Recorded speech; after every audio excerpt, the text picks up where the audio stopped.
No, I'm gonna get a t-shirt on actually. Get a t-shirt on because of course I'm bloated like. You know.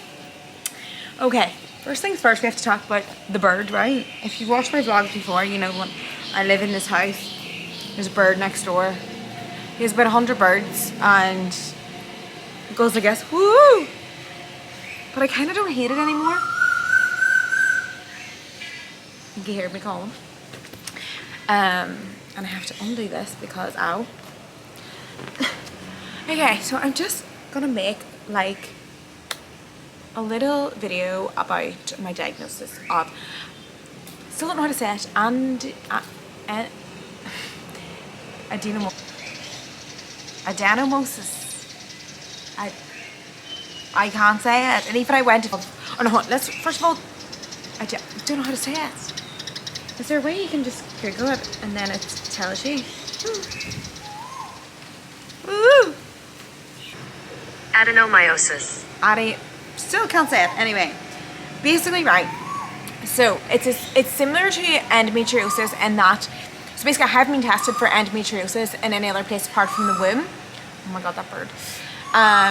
So basically it is scar tissue coming from an endo that is just latching onto the muscle within the womb, so within the uterus.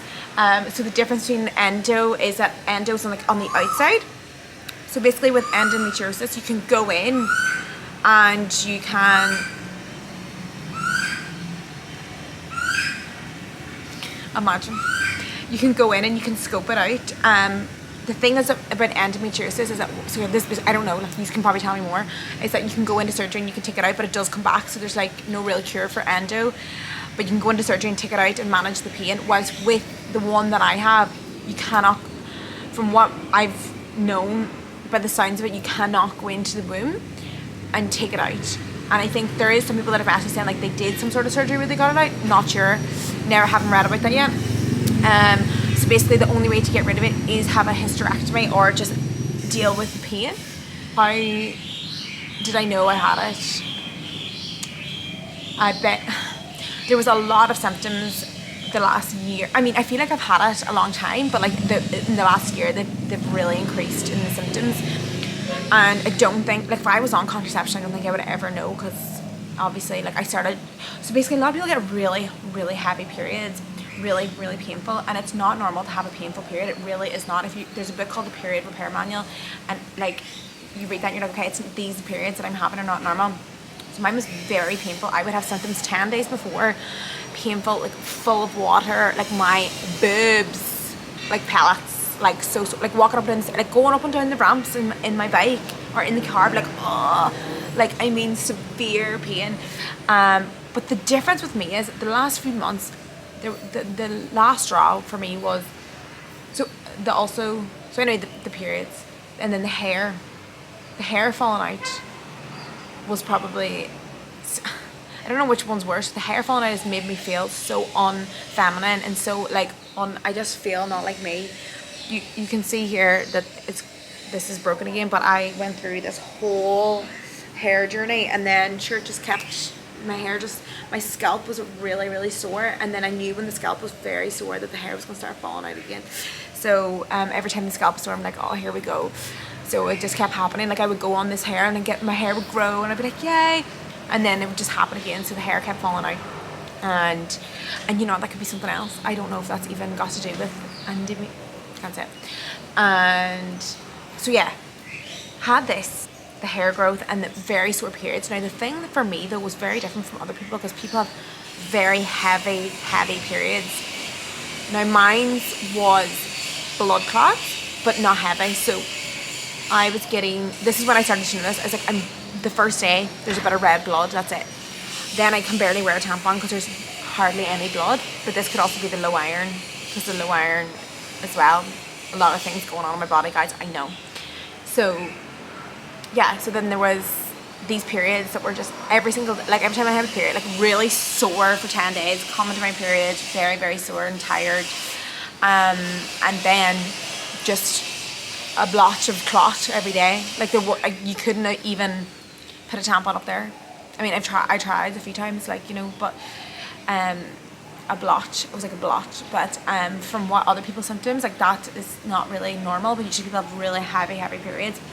And because my mom had, so basically we've discovered like my mom had endo before she got pregnant, because she would, now listen to my mom's story. So mom used to, and it's so funny, I didn't even think, mom used to have really bad periods when she was like younger, and she says she used to sit at the holy picture, hands and knees, praying. And she says that if she was staying at dad's house, she'd have to get left home on her nightie. She's just being sick with the pain. Now, I don't have being sick with the pain, or I have a lot of pain, but nothing compared to like what my mum described. So I'm guessing like some sort of thing. She might have had endo, was mine. I could still have endo. I have to still get another test for that. But I definitely don't get the excruciating, like being sick and fainting. But also, so when I found out that I thought I had endo, I did went and got all these pulled all these research projects, and was like, oh my god, exercise, all this stuff prevents it. It's like proven in scientific research that if you are, so there was not massive, so the studies aren't massive, they're very limited, but so I'm like, okay, maybe the pain and stuff has been managed for me because of my exercise, because of my diet, and because I meditate, yoga, like compared to like what my mom had. Could be lots going on, I don't know. Guys, people don't even know what the fuck is going on. Like, they don't know why this happens. They don't know, like, there's not enough research on it. So, yeah, so that's one of my symptoms. Okay, that's a few of my symptoms there. And then, so the hair loss, very sore periods, very intense PMS, the fatigue, the tiredness, basically. So there was a point that, and I had really sensitive eyes at one point, like, where it was, like, really sore. So I actually went to a neuropath, and she was like, you need to stop CrossFit. You're so, like, blah, blah, blah. So I stopped CrossFit. I was like, right, okay. But then when I stopped exercising, the tiredness was more, it was so weird. So, I mean, not being able to keep my eyes open past 8 p.m, like, Jack would just sit there like, oh, that's not like me. Like, I'm a kind of a late bird. Like, I'd be up to, like, 11, 12. So I had that, and then, you know, not being able to get out of bed. So there was a point in the middle of the summer when I wasn't exercising. This is the thing, exercise apparently is good for it. So then I stopped exercise because I was going through all this and thinking it was because of the exercise. And I could not open my eyes in the morning, and it's so not like me. Like, I get up at 6 a.m, 7 a.m, I am early bird. So this extreme tiredness, like my eyes felt like lead. So that was another symptom. What else was there? The fucking extreme pain, bloating, constant. Like, see, jeans? Not like, do you know what's so funny? It's like, how did I not notice this? So I remember that, do you know what really freaked me out? You know when Kanye West was going out with Julia Fox, and she was out and her whole belly was out? I was like, oh my god, how could someone ever be out with her whole, because I'm so used to being so inflamed and so bloated all the time. I thought this was normal. It's not normal. And people, I remember, like, we were going to Savaya, and I was like, you wear swim stuff, and I was like, what, you're gonna wear bikinis? Because obviously when you drink as well, like, I would drink and, like, I would swell up, and I thought that was normal. It's not normal. So things like that, noticing that I cannot wear tight clothes, and that jeans are so painful. Like, I can walk about in jeans, but when I start to sit down and eat food and stuff, like, I'm like, ow, ow, ow, ow. It almost feels like there's a big pressure. And also, I'd say when I'm ovulating, I get the most pain with the swelling. Now, I can almost feel, my whole organs, like, they feel like big balls of air. So I can feel them here and here, like, really, really feel them. And, you know, I kind of thought it was because I came off contraception like 2 years ago or whatever, I kind of thought, like, is this what ovulation feels like? That's not what it's supposed to feel like. You're not supposed to, like, I would wake up and just be in pain, like, with big, massive, like, organs that I felt like were this size. And I was like, oh, it's just my ovulation now. This is just what life. It's really not normal to have pain like that during your ovulation. So if you're getting pain through ovulation, I think there is supposed to be a little bloating, but, like, to the point where I'm like, I felt my organs were gonna. I felt like I could just pop a needle and it would go. But yeah. So that was another one, like, the ovulating, and then so coming up now to the last few months, it was like almost the ovulation. So week of ovulation, and then 10 days before period. So there was about 3 days I felt alright, and then coming up to the last few months, I just felt pain every day, like constant bloating, constant pain, and really, really low blood on my periods. Just felt really unhealthy. So bearing in mind, I went in Ireland to do loads of tests and they did my B12, blah, blah, blah. They're like, no, you're grand. I was in there like, my hair is falling out in clumps. Like, I am not grand. Something is wrong with me. And I was like, please feel this. Like, please feel this. And they were like, it's normal, it's bloat. It's really not, this is not normal. And this is the thing, right? And like, I was like, I'm in so much pain. And they were like, it's just your period. Like, maybe go on the pill. And I'm like, no, I'm not going on the fucking pill. So I was like going through like this. I just felt like maybe I'm not, maybe I'm going crazy. But okay, another symptom as well is pain during sex and pain after sex. So that was like, and I was like, it's really, it feels really tender. But I was like, oh, maybe, I don't know. Like, and then obviously associating pain with sex, so hard on the relationship as well. Like, and so hard on Jack, like, as well. And I just feel like fucking, he's been so good. And so yeah, a lot of pain during sex. I forgot about that as well. But we'll get to why I have pain during sex in a minute, because it could be something else. So went to the doctors a few times, like just telling them hair falling out. Went to neuropath. You could tell that I had high estrogen. So with adenomyosis, it's powered by estrogen. So every time estrogen comes into your body, it's like doing all the scar tissue stuff and blah blah blah, and then that's high estrogen makes your hair fall out, and so basically high estrogen was something that was going on. Oh my god, where the hell was I? Ballet. You know, I was getting trained by Becca, and she's like, it's not normal that your stomach is like, you know, you're losing body fat in certain places, but like your stomach is. And I was like in pain all the time. Like, obviously they go to for dinner with me every night, and I'm like, I have to go home because like I can't sit with my jeans, like, because I'm in so much pain. Kind of thought it was my gut, thought it was IBS, thought it was all this random stuff. So she was like, no, keep going, just keep going. So I went and did a full reproductive check, which is, you can get it in the hospital, like you just pay for it. It's a few hundred, I think it was like 200-300. And basically they ultrascan you. So went for ultrasound first, and I was like, I need to check for cysts, because I was so worried. I just was thinking it was going to be cancer. So they checked me an ultrasound, and they're like, no, it's fine. And I remember the doctor was like, maybe you pulled a muscle. No, that was the worst. That was the worst one, I think. I was like, a man. I was like, you don't understand. I can literally feel my organs. Like, I feel like they're popping out of my body. And then I was so upset after that one, because I just felt like they were going to find something in the ultrasound, and I was like, oh, this is so sad at the same time, because even though you don't want to find something, but like I was like, oh, okay, so maybe I am making, at that point I was like, I'm making it up. Weeks go by, I'm on a plan, my stomach's smelling more, I can't seem to go anywhere. Like, people are like, do you want to go? I'm like, I don't want to go on a night out because I can't wear anything. I don't feel comfortable ever. Like, ever. It's my worst nightmare to stand in a bikini and go to like this beach club. Like, absolutely not. And they're like, actually, this is not normal. And I was like, is it not? Like, do you not feel like this when you're at a beach club? And they're like, no.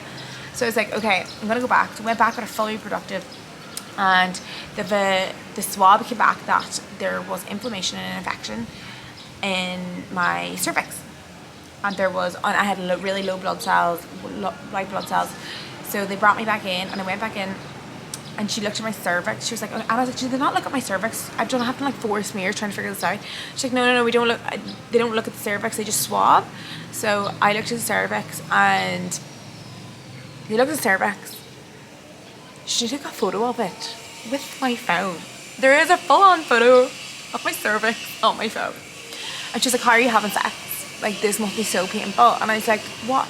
So basically, like, infection in the cervix, like erosion. So, and this has nothing to do with the other thing. So I was like, this has got to do with the endometriosis. And they're like, no. So I was like, okay, so I have literally had this infection for so long. And I have went to get checked so many times, and no one looked to look at my cervix. So in my cervix is like erosion, which when I looked up can happen when you're on birth control and stuff. And I also had the coil 2 years ago, and I tried the coil, and I was getting infections. Like, it was really painful, and like something was not right, so I got it out. I'm telling you now, I could have this fucking thing, like this erosion or whatever the fuck it is, for 2 years for all I know. So treating that as well, and that is like antibiotic. So no sex, no nothing for 10 days, and yeah. So I'm hoping that like maybe some of the pain was because of that. I don't know. So we're gonna figure this out, and then obviously the adenomyosis could be flared because of this as well. So there's a lot going on. There's a lot going on down there. You know what I mean? So, like, how long do 17 minutes, guys? I'm so sorry. This is probably so boring if you don't have this, but I just thought I would put it out there, like my symptoms. And like, if you have this, like, if you cannot wear a pair of jeans without having pain, like, I really think like it's time to investigate and keep going and be like, hey, do you know about endometriosis? Because I don't know, like, when you go to the doctors. I was very lucky with the last, okay, I haven't even got to how I got diagnosed with Andenomyosis. Okay, so after the cervix, she's like, now I'm going to check transvaginal ultrasound. So basically, like, you know the thing, they put the condom on and then they put it up you and they like do an ultrasound within the womb. So I did that. Now I'm sitting there with my fucking legs up, and your one goes, sorry, if you're not from Ireland, your one just means like you're like a girl. The girl. Sorry, I'm hanging out with people from down south, they say you're one. And I was sitting there with my legs up, and she goes, yeah. So she's had loads of clients. So I'm very lucky because I was like, I'm choosing a girl this time, not having a boy. Tell me I have a fucking sore muscle. So she was like, she's loads of clients with the same condition. So she was like, okay, here is your endo. She's trying to explain it to me, but basically she was just like, yeah. So I was like, is it endometriosis? She's like, yeah. And I was kind of like, yeah. She's like, yeah, but it's endometriosis. So it's inside the womb. So it's all over the scar tissue is all in the muscle of the womb. So the muscle of the womb then expands, so like this lining, and then it pushes out. So like that's why I'm so like sore and bloated all the time. And she's like, yeah, that's what I kind of thought it was. And then she just showed me, like, right there and then, setting my legs up, getting diagnosed. I was like, and that's how you get diagnosed. This one, you cannot get diagnosed with endo with this, but you can get diagnosed with Andenomyosis and Andenomyosis. Not being a very good advocate for it here.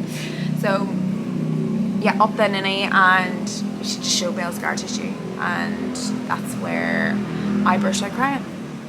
I burst out crying with fucking happiness, because I was like, I'm not fucking going crazy. I knew something was wrong. I knew something was fucking making me feel like this, and this is where I am right now. So that's everything that happened. And so the options are, I have to go back home, because I have to go back in next week after the infection's gone to have more explanations, but I'll obviously just go back home and really sort it there. And yeah, what else? So because it's powered by estrogen, every month it's meant to get worse, because estrogen just feeds this situation. So like, people take the pill to cut off the hormone or whatever, but obviously I'm like, I don't want to take the pill. But like, a lot of people message me saying like, this has worked and this is working, and obviously a lot of people are like, I've healed naturally through foods and stuff like this. So if you've had this, please let me know what you've used and, you know, what other alternatives there is, because for me to get rid of the pain, like, I was like, okay, I have to just get a hysterectomy. But a lot of people are like, oh, there's holistic approaches and blah blah. So I'm gonna try all these. Like, I'm not getting a fucking hysterectomy, so don't, like, it's just sad that like maybe I have to deal with this pain until I have kids. So hopefully there's a way to manage pain. I'm happy now that I've got a diagnosis and I can have an excuse for like all the fucking shit I've been going through and be like, no, I have a fucking disease now. So it's not like, you know, my friends like come out and I'm like, no, you don't understand, like, I can't come out, I'm actually in like so much pain. So, and like more uncomfortable, like, I'm not gonna say like I'm like bending over being sick, like I'm most of the time uncomfortable.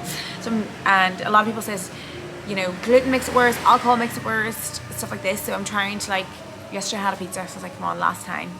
So I'm not being a very good advocate either, but I'm trying from today on to be better.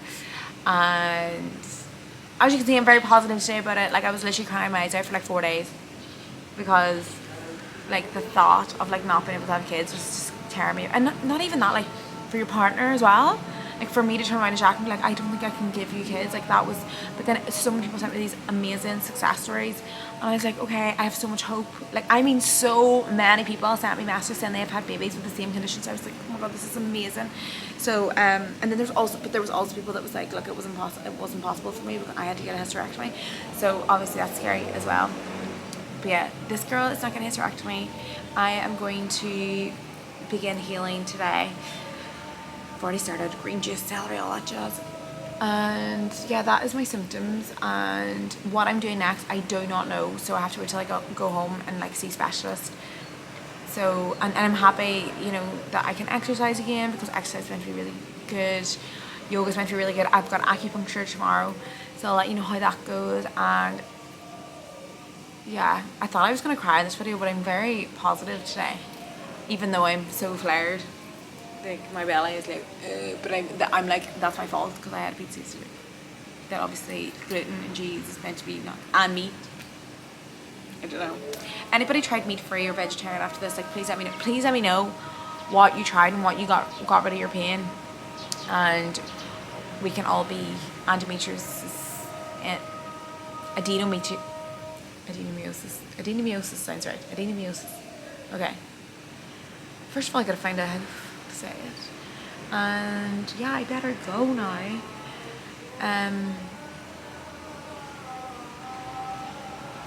I think that's all for now. There's a lot. Like, this is 22 minutes, so if you've stuck through this for now, guys, thank you so much. And like, we're on this journey together. And I promise, like, my whole content won't be about this. Like, I know, like, I'm about to put a post up today. And then I was like, oh my God, I don't want people to think, like, I'm still going to be positive books, mindset, meditation. It's not just going to be all this. It's going to be, like, about everything. And I feel like the universe gave me this, like, for some reason. We're going to find out why. Like I said in my podcast today, it's like, it's because I asked to be a fun, sober person, and now I have to be sober because it hurts me. So, yeah, I'll probably have more to say later. So, thanks. Before I finish, I actually went up here and was like, you cannot see that sunset, but it is so fucking beautiful. Hold on. And this is why you gotta just, the little things in life to be grateful for. You know what I mean? Takes your mind off it. Oh, look how nice that garden is. Okay. Okay.